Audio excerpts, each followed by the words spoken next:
এই যে শবে বরাত আসছে, ভাগ্যে ভালো কিছু লেখা হয় শবে বরাতে, এই বিশ্বাস থেকে হুমড়ি খেয়ে মানুষ মসজিদে আসে, ঠিক না ঠিক? ভাগ্যে ভালো কিছু লেখা হয় কবে? একটা হলো মানুষের সৃষ্টিরও 50,000 বছরে আল্লাহ তাআলা ভাগ্য নির্ধারণ করেছেন। আরেকটা হলো প্রতি বছর যেই রাতে আল্লাহ কোরআন নাজিল করেছেন, আল্লাহ সূরা দুখানে বলেছেন সেই রাতে অর্থাৎ লাইলাতুল কদরে আল্লাহ তাআলা সব গুরুত্বপূর্ণ বিষয় ধার্য করেন। শবে বরাত যেটাকে আমরা বলি মধ্য শাবানের রাত, এই রাতে ভাগ্য নির্ধারণ হয় এই মর্মে বিশুদ্ধ হাদিস বর্ণিত নাই। তারপরে আমরা জেনারেলি বলি ভাগ্যে যেন ভালো কিছু আল্লাহ লেখেন, আপনার নসিবে যেন ভালো কিছু আসে, আপনার রিজিকে যেন আল্লাহ বরকত দান করেন, এর জন্য বেশ কিছু আমল আমরা কোরআন হাদিসের আলোকে বলতে পারি, সাজেশন দিতে পারি। তবে তার আগে আমাদেরকে জানতে হবে যে ভাগ্য সুপ্রসন্ন হওয়া বা রিজিকে বরকত হওয়া বলতে কি বুঝায়।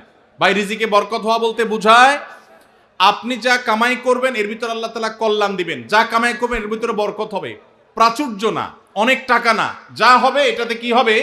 বরকত হবে। আমরা কি বরকত চাই না সম্পদ বেশি চাই? বরকত চাই।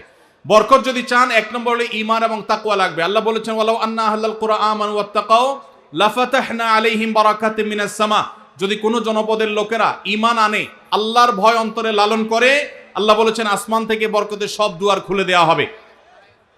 এজন্য ভাই ঈমান যদি থাকে, তাকওয়া যদি থাকে, গুনাহমুক্ত জীবন গড়ার সংকল্প যদি থাকে, বরকত আসবে জীবনে। নাম্বার 2, ইস্তেগফার বেশি বেশি করলে আল্লাহ বলেছেন সূরা নূহের মধ্যে যদি কেউ ইস্তেগফার করে, নূহ আলাইহিস সালাম তার জাতিকে বলেছেন ফাকুল তুস্তাগফিরু রাব্বাকুম ইন্নাহু কানা গাফফারা ইউরসিলিস সামাআ আলাইকুম মিদরারা ওয়া ইমদিদুকুম বিআমওয়ালিন ওয়া বানিন ওয়া ইয়াজআল লাকুম জান্নাতিন ওয়া ইয়াজআল লাকুম আনহারা।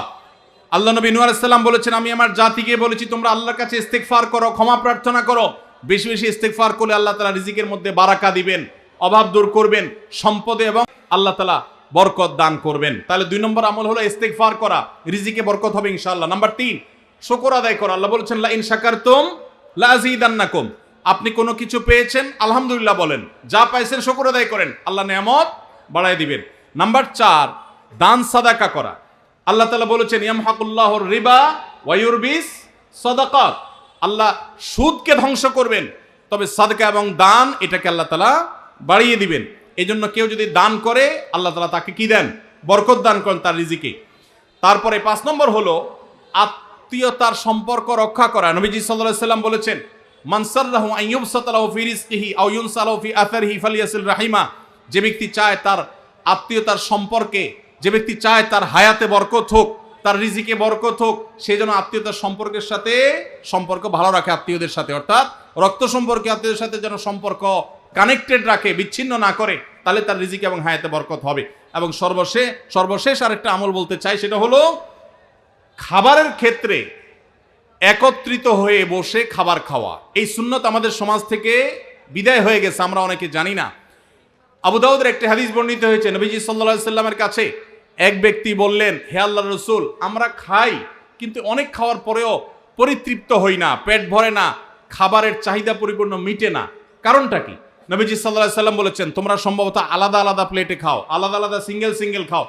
তখন নবীজি সাল্লাল্লাহু আলাইহি সাল্লাম বলেছেন তোমরা সবাই একসাথে খানা খাবে, আল্লাহ তাআলা তোমাদের খাবারে বরকত দান করবেন। একসাথে খানা খাবে এবং বিসমিল্লাহ বলে খাবে, এই 2টা কাজ করলে আল্লাহ তাআলা তোমাদের খাবারে বরকত দান করবেন। এজন্য ভাইরা বাসা বাড়িতে এক প্লেটে, স্বামী স্ত্রী 2 জন আছেন, এক প্লেটে খাবেন, বাচ্চাদেরকে নিয়ে বড় প্লেট নিয়ে খানা খাবেন, এটা সুন্নত। নবীজি সাল্লাল্লাহু আলাইহি সাল্লাম উৎসাহ দিয়েছেন, কিন্তু আমাদের সমাজ থেকে এটা এখন হারিয়ে গেছে, নাই বললে চলে। আমরা সবাই যার যার মতো খানা খাই। এজন্য এই কাজটাও আমাদের আমলে, আমাদের রিজিকে, আমাদের হায়াতে বরকত এনে দিবে ইনশাআল্লাহ। সুদে টাকা লাগায় এমন ব্যক্তি সমাজে বিচার করে, তার বিধান কি? সুদে টাকা লাগায় এই রকম আসামি থাকলে তার নিজেরই তো বিচার করা উচিত, সে আবার কিসের বিচার করবে? মুসলমানদের সমাজে হারামখোররা কখনো বিচারকের আসনে বসতে পারা উচিত না। মুসলমানদের উচিত এগুলোকে সতর্ক করা, এগুলোর ব্যাপারে সতর্ক থাকা। আল্লাহ আমাদেরকে তৌফিক দান করুন। যে সমস্ত মানুষ হারামের সাথে খুল্লম খোলা সম্পর্ক, মুসলমানদের সমাজে কিভাবে তাদেরকে বিচারক হিসেবে ডাকেন? আর ভালো মানুষের কি অভাব পড়ছে এলাকায়? সুদখোর ছাড়া ভালো মানুষ কি নাই এলাকায়?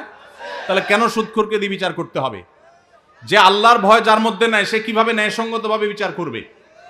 কিভাবে আশা করা যায়? আল্লাহ আমাদের ভাইদেরকে সবাইকে হেদায়েত দান করুন। যারা সুদের কারবারে জড়িয়ে আছেন, আল্লাহর ভয়ে হারাম থেকে সরে আসুন। আইডি কার্ড ও পাসপোর্ট বানানোর কাজ করা হালাল নাকি হারাম? আইডি কার্ড বা পাসপোর্টের কাজ, অর্থাৎ কারোর আইডি কার্ড পাসপোর্ট লাগবে, সেটার জন্য কাগজপত্র রেডি করলেন, অনলাইনে ফর্ম ফিল আপ করে দিলেন, এসব কাজ টাজ করে আপনি ফি নিলেন, এটা জায়েজ আছে। কিন্তু আপনি আইডি কার্ড এবং পাসপোর্ট অবৈধ উপায়ে যেটা পাওয়ার কথা না সেটা পাওয়াই দিবেন, যেটা 10 দিনে পাওয়ার কথা সেটা 5 দিনে পাওয়াই দিবেন, এই রকম করে যদি আপনি অফিসারদের সাথে তলে তলে লিঙ্ক করে ঘুষের লাইন করে আর ক্লায়েন্টের কাছ থেকে টাকা নেন, তাহলে সেই উপার্জন আপনার হারাম। কথা কি বুঝাতে পারছি? একটা হলো যে আপনার একটা দোকান আছে, কম্পিউটার দোকান আছে, নেট সার্ভিস আছে, আপনি অনলাইনে ফর্ম ফিল আপ করে দিলেন, কাগজপত্র আগায় জোগায় দিলেন, এটার জন্য ফি আপনি 2000 4000 আপনি নিতে পারবেন। কিন্তু আপনি ক্লায়েন্টের কাছ থেকে অতিরিক্ত টাকা নিয়ে ওই পাসপোর্ট অফিসার, এনআইডি কার্ডের ওই অফিসারে আপনি ঘুষ দিলেন, দিয়া আপনি কাজটা করে আনলেন। এই ঘুষের কারবার করে অবৈধ কাজ করলেন, দেরির কাজ আগের করাইলেন, লাইন ব্রেক করাইলেন, নানামুখী যে শয়তানিগুলো আমাদের দেশে হয়, অবৈধ কাজ হয়, এগুলোর জন্য যদি টাকা লেনদেন করেন, তাহলে আপনার এই ব্যবসা হালাল হবে না। সর্বশেষ প্রশ্ন, আকিকা না দিলে কি শিশুর বিপদ কাটে না? আকিকা না দিলে শিশুর বিপদ কাটে না এমন কোনো কথা কোরআন হাদিসে নাই। তবে আকিকা দেওয়া এটা গুরুত্বপূর্ণ একটা আমল। আল্লাহ কাউকে পুত্র সন্তান দান করলে 2টি ছাগল, আর কন্যা সন্তান দান করলে 1টি ছাগল জবে করা, এটা নবীজি সাল্লাল্লাহু আলাইহি সাল্লামের সুন্নাহ। এটা জন্মের 7ম দিনে, না হলে 14তম দিনে, না হলে 21তম দিনে করবেন। সেটাও যদি কোনো কারণে না হয়, পরে যে কোনো সময় করলেও আদায় হয়ে যাবে। এমনকি কারোর শিশুকালে যদি আকিকা দেওয়া না হয়, বড় হওয়ার পরে তার আকিকা দিলেও আদায় হয়ে যাবে। এই আকিকা এটা না দিলে যে বিপদ কাটে না এরকম কোনো কথা নাই। তবে হ্যাঁ, বিভিন্ন হাদিসে নবী সাল্লাল্লাহু আলাইহি সাল্লাম বলেছেন, কুল্লু গুলামিন মুরতাহানুন বিআকিকাতিহি, বাচ্চার এটা আকিকার উপরে সে অনেকটা ডিপেন্ডেন্ট থাকে। এই হাদিসের ব্যাখ্যায় অনেক মুহাদ্দিসরা বলেছেন, আকিকা না দিলে, আকিকা দেওয়ার ফলে সে বিভিন্ন ক্ষয়ক্ষতি থেকে বেঁচে থাকতো। অনেকে বলেছেন শয়তানের কুমন্ত্রণা থেকে বেঁচে থাকে আকিকার মাধ্যমে, এটা থেকে সে আর বাঁচতে পারে না, ওই ক্ষতি তাকে স্পর্শ করার সম্ভাবনা থাকে। তবে কেউ আকিকা দিতে পারলো না, অন্য কোনো আমল করলো তার সন্তানের জন্য, আল্লাহ তাআলা তাকে সেভ করতে পারেন। এমন কোনো কথা নাই যা আকিকা না দিলেই তার সন্তানের বিপদ কাটবে না। তবে আকিকা দেওয়া উচিত, এর মাধ্যমে সন্তান নানাভাবে উপকৃত হয়, নানাভাবে সেভ থাকে, নিরাপদে থাকে। আল্লাহ আমাদের যাদের সামর্থ্য দিচ্ছে তাদেরকে আমল করার তৌফিক দান করুন।